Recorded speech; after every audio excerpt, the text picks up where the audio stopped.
sobre a dor de garganta, tá? Como a gente avalia essa criança para dor de garganta? Então a mãe chegou com a criança, a gente avaliou e a mãe reclamou que ele tá falando que tá com dor de garganta, já tem uns 3 dias, né? Vamos avaliar. Vamos fazer a palpação e verificar se tem gânglios cervicais aumentados e dolorosos, ok? Se a gente verificar que tem um inchaço, se tem gânglios aqui e a criança reclama de dor quando a gente faz essa palpação, isso já é importante, né?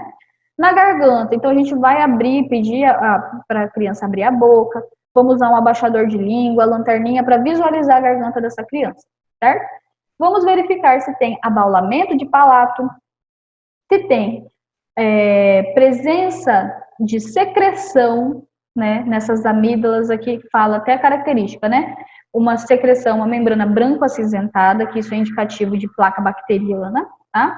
Ou então, se essas amígdalas têm, se elas estão hiperemiadas, se elas estão avermelhadas e com inchaço presente, né? E tem alguns pontinhos isolados, né, de secreção purulenta, tá?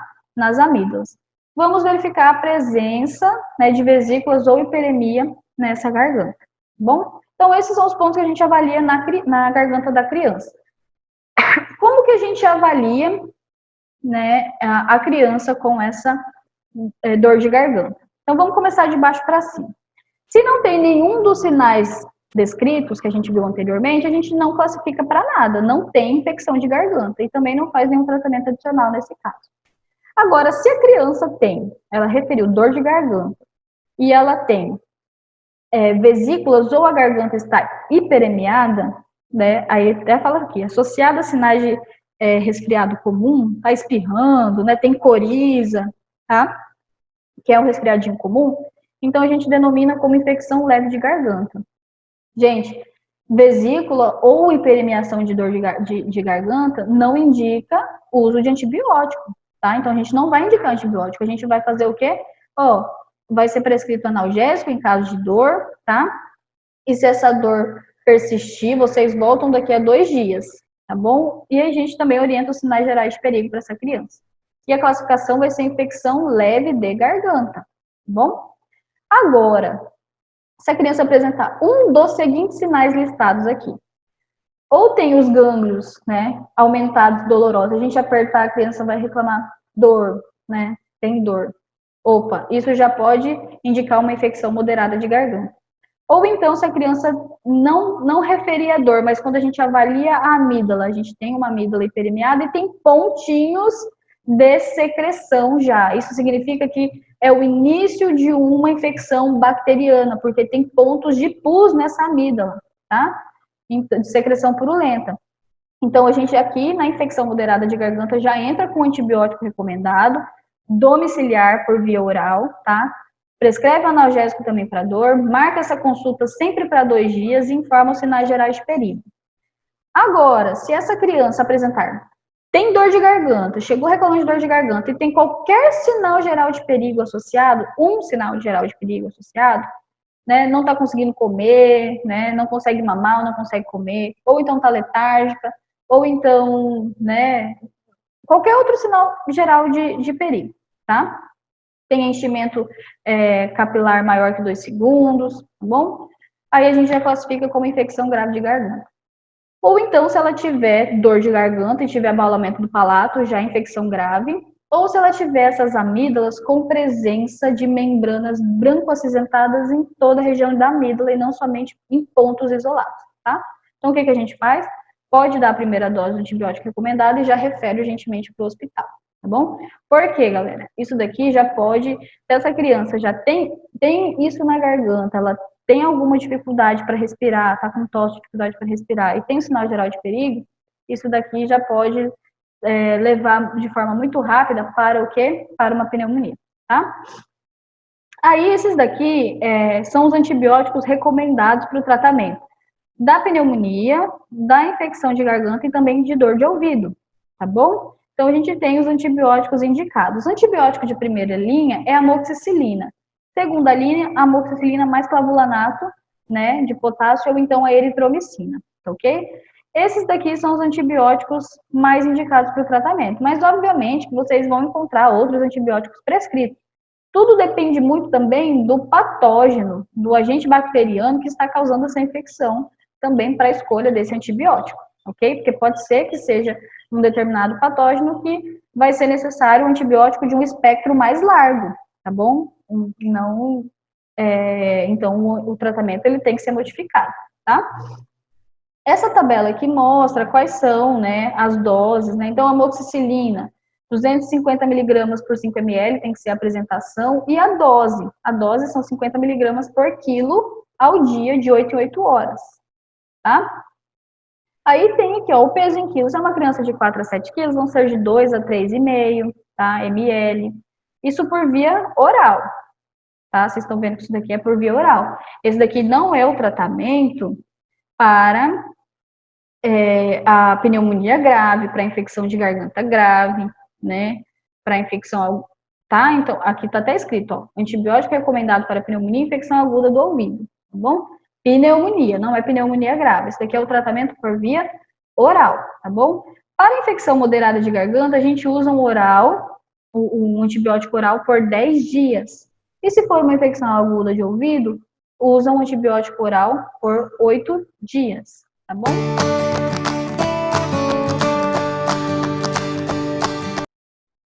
Então, eu trouxe um exemplo aqui para a gente discutir, tá?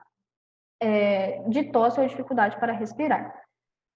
O João tem 4 meses e pesa 6 quilos e apresenta temperatura de 39 graus. Então, a gente já viu que o João tem uma temperatura, né, febre alta, ok? Sua mãe levou na unidade porque ele tinha tosse ou dificuldade para respirar. Então, a queixa da mãe é tosse ou dificuldade para respirar. Essa é a sua primeira consulta por esse problema. O profissional de saúde verificou se o João apresentava os sinais gerais de perigo, tá? Então, vamos ver se o João tem algum sinal geral de perigo que indica a gravidade do caso, né? O João pode beber, não está vomitando, não teve convulsões, não está letárgico e nem inconsciente, tá?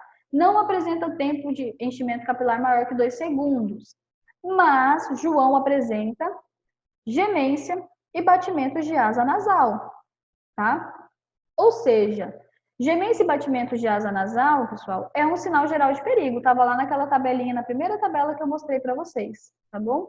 Então, isso já indica a gravidade do caso de João, tá? Há quanto tempo ele tem tosse? Perguntou o profissional. A mãe disse que ele vem tossindo há 3 dias. É um evento crônico? Não é. É um evento agudo porque ele tem tosse há 3 dias. A criança tem sibilância frequente? O profissional perguntou. A mãe respondeu que não. Então, não tem sibilância. Significa que a gente vai tratar, vai avaliar, classificar e tratar para tosse ou dificuldade de respirar. Tá ok? João estava sentado no colo da mãe e o profissional verificou que João tinha tiragem subcostal. E após contar o número de respirações da criança, observou que tinha 70 respirações por minuto. Olha só quantos dados a gente tem aqui, né? O João tem 4 meses, ele tem 70 respirações por minuto, isso é muito, né? A gente já sabe que se fosse de 50 para cima já era bem alterado, ele tem 70. O João tem tiragem subcostal e ele tem gemência e batimento de asa nasal. Pessoal, como a gente já sabe que o João não tem sibilância, a gente vai classificar ele para tosse ou dificuldade de respirar. Então, a partir desse sintoma aqui, ó, gemência e batimento de asa nasal, a gente já classificaria o João como pneumonia grave, porque ele tem um sinal geral de perigo, tá? E isso só acrescentou, ele tem, além disso, ele tem tiragem subcostal e tem respiração rápida, tá bom? Então, por conta disso daqui, desse sinal geral de perigo, a gente já classificaria ele como pneumonia grave ou doença muito grave. Vamos ver aqui, então, o quadro. O João tem tiragem subcostal e ele tem um sinal geral de perigo. Então, a gente já classifica ele como grave. Professora, mas ele tem respiração rápida, não poderia ser pneumonia? Não, porque ele tem tiragem subcostal e ele, além disso, ele teve um sinal geral de perigo. Então, a gente já classifica ele como grave. Tá bom? Então, essa seria a classificação do João. Pneumonia grave é a classificação do João. Como a gente trataria o João, né? Qual seria o tratamento para o João? Nós poderíamos iniciar a primeira dose de antibiótico na unidade, tá? Faríamos o quê? O tratamento ou a prevenção da hipoglicemia de João, né? Poderíamos oferecer o oxigênio, se tivesse disponível na unidade, e faríamos o quê? Vamos referir urgentemente para uma unidade hospitalar, porque ele tem uma doença grave, tá bom? Bom, pessoal, esse foi um exemplo para tal sua dificuldade de respirar.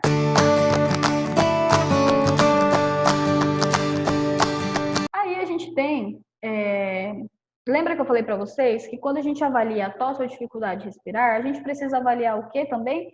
Se tem sibilância ou não. Se tiver sibilância, a gente vai classificar dessa forma aqui que a gente vai falar agora, tá?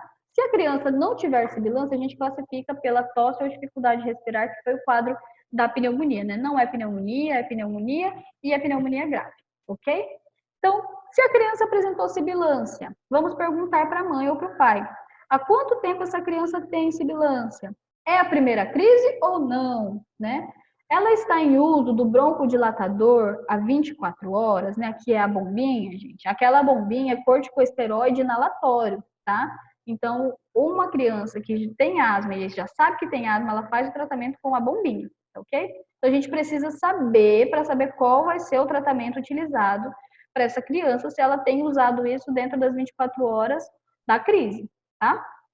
Se a resposta for sim, né, a gente também vai determinar o quê? O nível de consciência da criança, né? Será que, qual que é o nível de consciência, né? A gente pode até fazer por Glasgow mesmo, a gente tem a escala de Glasgow que é adaptada para pediatria, tá? Tem sibilância, a gente vai fazer a ausculta para verificar se tem sibilância, né? Se tem esse dor em repouso, tá?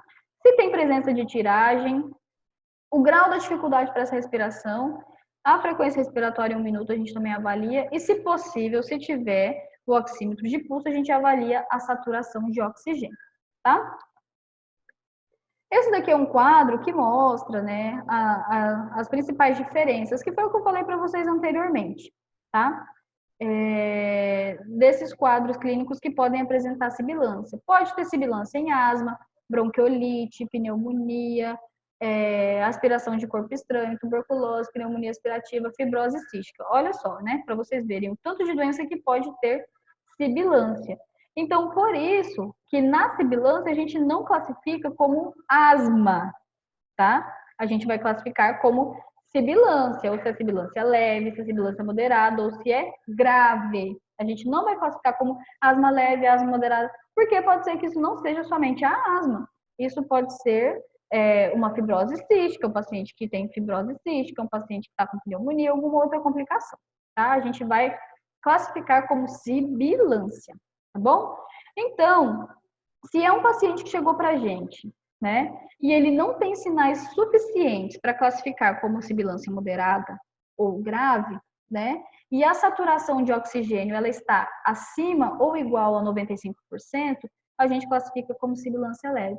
Mas, professora, eu não entendi por que classificou como sibilância leve e não como não é sibilância. Pessoal, se atentem.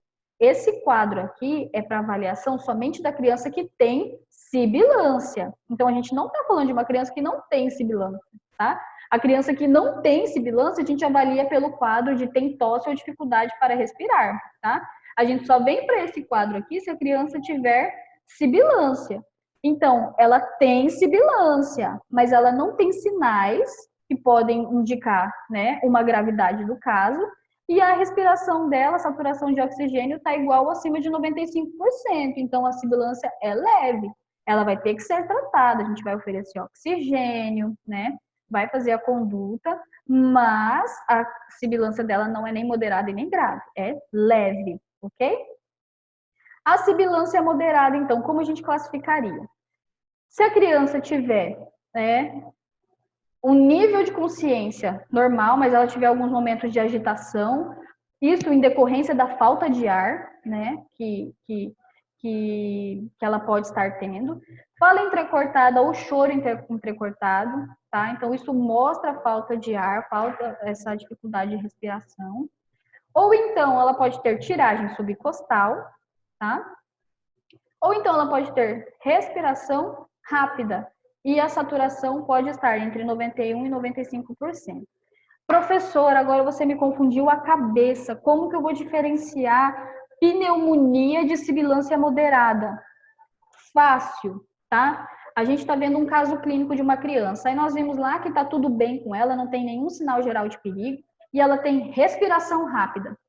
Vamos verificar no caso clínico dessa criança se ela tem sibilância ou não. Se ela não tiver sibilância, tiver tudo ok, mas ela tem respiração rápida, a classificação vai ser pneumonia. Mas se essa criança tiver respiração rápida e tiver lá sibilância, né, ela não tem nenhum sinal geral de perigo, não tem nem tiragem, não tem nenhum outro agravante, ela só tem a respiração rápida e a sibilância, ela vai ser classificada como sibilância moderada e não somente como pneumonia, porque ela tem sibilância presente, ok? Então não se confundam. Sempre que tiver sibilância lá, a criança apresentou sibilância, né? Sibilância e estridor, a classificação dela vai ser para sibilância. Depois a gente volta para classificar a tosse ou dificuldade de respirar, ok? E aí, para a gente considerar como grave essa sibilância, ela tem que ter qualquer sinal geral de perigo, assim como o que a gente viu anteriormente. Então, tem um sinal geral de perigo, já vai ser sibilância grave, porque ela tem sibilância e tem, sei lá, tá com batimento de asa nasal, tem gemência, sibilância grave, tá? Tá agitada, né? Ela se mantém agitada o tempo todo por conta da falta de ar. Tem estridor em repouso, fala frases completas ou isoladas. No lactente tem um choro curto, ele nem consegue, ou então ele não consegue chorar. Tem tiragem universal, tá? Então, se tiver tiragem universal, né, ela tem sibilância grave e a saturação está igual ou abaixo de 90%, tá bom? Vamos ver o tratamento, então, da sibilância. A sibilância a gente trata da seguinte forma, tá? A sibilância grave, a gente oferece oxigênio se estiver disponível, oferece o beta-2 agonista por via inalatória. O que é isso, gente? É o corticoide inalatório. Mas a gente precisa saber primeiro, com os pais, se essa criança fez uso desse corticoide inalatório nas últimas 24 horas. Porque se fez, a gente não vai fazer esse corticoide, mas a gente vai oferecer a primeira dose de corticoide intravenoso e também do antibiótico intravenoso, ok?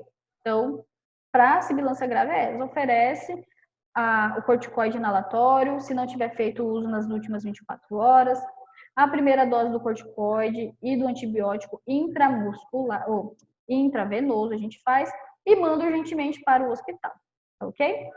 Sibilância moderada, qual o tratamento?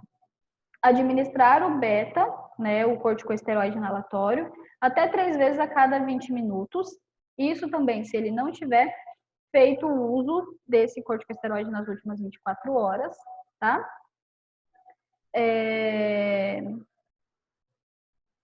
Faz o quê? Administra o corticoide por via oral, não precisa ser por via intravenosa, tá? Isso daqui pode ser feito no serviço ambulatorial mesmo, então faz o corticoide por via oral. Se não melhorar, né, após a primeira dose, se não melhorar, referir após a primeira dose do antibiótico injetável e do oxigênio, se possível, tá? Então, não melhorou, vamos mandar para o hospital. Se melhorar, mantemos como domicílio, usando, né, o corticosteroide inalatório, ali, ó, por 5 dias, tá bom? Corticoide por via oral, por 3 dias. Gente, é muito importante falar isso. Corticoide é uma medicação que a gente não indica o uso por mais de 3 dias para ninguém, para criança, para nenhum paciente, tá? A não ser que esteja fazendo um tratamento, que aí seja necessário fazer o uso prolongado desse corticoide também em doses imunossupressoras, tá bom? Mas nesse caso aqui, o corticoide ele é só feito por 3 dias, a gente não pode fazer mais do que isso. O corticoide tem muito efeito colateral. Um dos efeitos colaterais para corticoide é redução do sistema imune, né, da atividade imunológica no organismo, tá bom? Então, o que é um corticoide? Por exemplo, o ibuprofeno. Ibuprofeno é um corticoide. Por que agora, nessa época de coronavírus, não está se recomendando o uso de ibuprofeno, né? Ah, tem febre, usa o quê? Um paracetamol, um magnopirol, uma dipirona, qualquer outra coisa, menos ibuprofeno, porque ele é corticosteroide, ele reduz a imunidade, né? Ele baixa a imunidade, tá bom? Então, o corticoide tem os seus efeitos maravilhosos, que quando ele é lançado no organismo, ele faz assim, pum, ele faz um boom e trata tudo muito bem, né? Mas o uso prolongado não é recomendado, tá? Dar orientações para essas mães, para o controle da asma e quando retornar imediatamente, marcar o retorno por 2 dias. Se for sibilância leve, indicamos o quê? Continue o tratamento domiciliar com esse corticoide inalatório, também por 5 dias. Se estiver em uso desse corticoide a 24 horas ou mais, prescrever o corticoide por via oral. Então, se não está fazendo uso desse corticoide, né, dentro dessas 24 horas, a gente faz o uso também desse corticoide por via oral. Orientações para o controle da asma e o segmento em 2 dias, se não melhorar usando o corticoide, tá? Então, esse daqui, ó, é um fluxograma que mostra o resuminho desse tratamento da sibilância, né? Então, a sibilância, se for leve, libera para casa com o corticoide inalatório, tá? Que é o beta-2 via inalatório, ok? Se for moderada, o que a gente faz? Faz o beta-agonista via inalatória 3 vezes, né? 3 borrifadinhas, 3 sprays a cada 20 minutos, tá? No máximo 3 doses, a gente não pode fazer mais que isso. Se melhorou, libera para casa com o corticoide inalatório, mais a dose oral do corticoide, tá? Se não melhorar, né, a gente vai completar o tratamento e referir, né, imediatamente, completar o tratamento com antibiótico e oxigênio e referir urgentemente para o hospital, ok? Se for sibilância grave, a gente vai tratar e prevenir, né, faz o beta-inalatório, faz o corticoide, o antibiótico, o oxigênio se estiver disponível e manda para o hospital, tá? Essas daqui são as doses dos broncodilatadores, tá? Então, qual que é o corticoide inalatório que é utilizado? É o salbutamol, fenoterol e spray, que é o que a gente usa, tá bom? E aí tem as doses, ó, menor de 2 anos, de 2 a 3 jatos por dose, e maior que 2 anos, de 2 a 4 jatos por dose. Isso por 5 dias. Lembra que ele estava falando que é o uso por 5 dias. Então, qual que é a dose que vai ser recomendada? É isso daqui, a dose, tá bom? Gente, não pode ter o uso indiscriminado desse jato, porque é corticoide. Por mais que ele seja por via inalatória, ele é corticoide, ele não é um sorinho, né? Que a gente vai ficar borrifando toda hora. Não, é quando tem, né? Tem que fazer o uso ali de 6 em 6 horas, por 5 dias, é o que é recomendado, tá bom? É como se fosse qualquer medicamento que é administrado por via oral e a gente tem que seguir certinho o espaçamento entre doses, tá? Se não houver o broncodilatador inalatório, usar salbutamol, fenoterol em gotas, tá? Então, a gente tem aqui a dose em gotas, de 6 em 6 horas por 5 dias. Aí vai fazer o quê? A inalação, tá bom? Uma gota, né, a cada 3 quilos de peso. Essa seria a indicação. E o uso de corticoide oral. Quais são os corticoides? Prednisolona e o prednisona, que são os utilizados, tá? E aí aqui tem o volume, a prescrição, né, que é a dose, que é de 3 miligramas por ml. E na criança, tudo a gente faz com base no quilo de peso. Tudo é com base no quilo dela. Então, de 4 a 5 quilos vão ser 2 ml, de 8 a 9, 3 ml. Então, essa é a recomendação.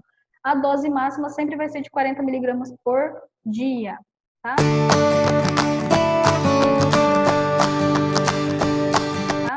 Tem um exemplo aqui dessa sibilância, de como a gente avalia e classifica. Rose tem 2 anos e meio, pesa 13 quilos e tem temperatura de 38 graus. Opa, Rose tem febre, a gente já viu que ela tem uma febre, né? A mãe conta que Rose vem apresentando febre, tem coriza e falta de ar há 24 horas. Então, a Rose está tendo falta de ar há 24 horas. O profissional de saúde verificou que a criança não apresentava sinais gerais de perigo. Rose estava no colo da mãe e o profissional auscultou sibilância. Ou seja, gente, ele auscultou sibilância. Então, se tem sibilância, a gente vai classificar para sibilância, tá bom? Pensou, como a criança apresenta sibilância, consultarei o primeiro quadro, avaliar e classificar a sibilância. Ótimo. Antes de classificar a tosse ou dificuldade para respirar. Ok. Porque assim, a criança ela tem tosse, tem dificuldade para respirar. Então, a gente tem que classificar para tosse ou dificuldade de respirar? Tem. Mas se ela tiver sibilância, primeiro a gente classifica a sibilância e depois a gente classifica para tosse ou dificuldade de respirar, ok?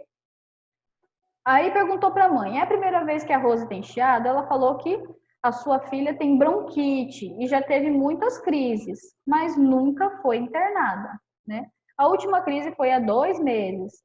Aí o profissional perguntou, está usando algum medicamento? A mãe respondeu que deu paracetamol, que está fazendo a nebulização com beta-2 agonista de 6 em 6 horas. Rose tinha uma frequência respiratória de 44. Olha só, Rose tem 2 anos e meio. Para criança a partir de 1 ano, se tiver acima de 40 incursão respiratória por minuto, já é taquipneia. Então, ela tem taquipneia, certo? Porque está 44 respirações por minuto. E o profissional verificou ainda, né, que ela tinha tiragem intercostal, subcostal e supraclavicular. Ou seja, a Rose tinha tiragem universal, que ela tinha todas essas 3 tiragens, ok? Vamos avaliar, então. A Rose, tem 2 anos e meio, né, pesa 13 quilos, tem febre, coriza e falta de ar. É a primeira consulta. A criança tem dificuldade para respirar? Sim, né? Há quanto tempo? A mãe falou que é 1 dia, nas 24 horas. Tem sibilância? Tem. Há 2 dias ela tem sibilância. É a primeira crise? Não. A mãe falou que ela já tem bronquite, certo? Frequência respiratória de 44. Ok, ela tem respiração rápida, certo? Está em uso de broncodilatador? Está, porque a mãe falou que está fazendo uso de beta-2 agonista de 6 em 6 horas, né? Verificamos que ela tem tiragem subcostal e verificamos que ela tem sibilância. Tem sinais gerais de perigo? Não tem. Mas qual que é a classificação da Rose, galera? A classificação da Rose é sibilância grave ou doença muito grave. Por quê? Ela tem sibilância, ela tem tiragem subcostal. Só pela tiragem, ou tiragem universal, só pela tiragem universal, a gente já classifica ela como sibilância grave, tá? Então, essa é a classificação da Rose. O que a gente teria que fazer aqui também? Voltar para o gráfico, para o quadro. Desculpa. Como ela tem sibilância grave ou doença moderada, a gente não precisa classificar para tosse ou dificuldade de respirar. A gente classificaria para tosse ou dificuldade de respirar se ela tivesse sibilância moderada, tá? Se ela tivesse sibilância moderada ou sibilância leve, aí a gente voltaria para classificar no quadro de tosse ou dificuldade para respirar. Como é grave, a gente não precisa voltar para aquele outro quadro, ok? Bom, era isso, acabou essa aula, tá? Era isso. Um abraço, eu desejo um bom estudo para todos e é isso. Um abraço e até a próxima.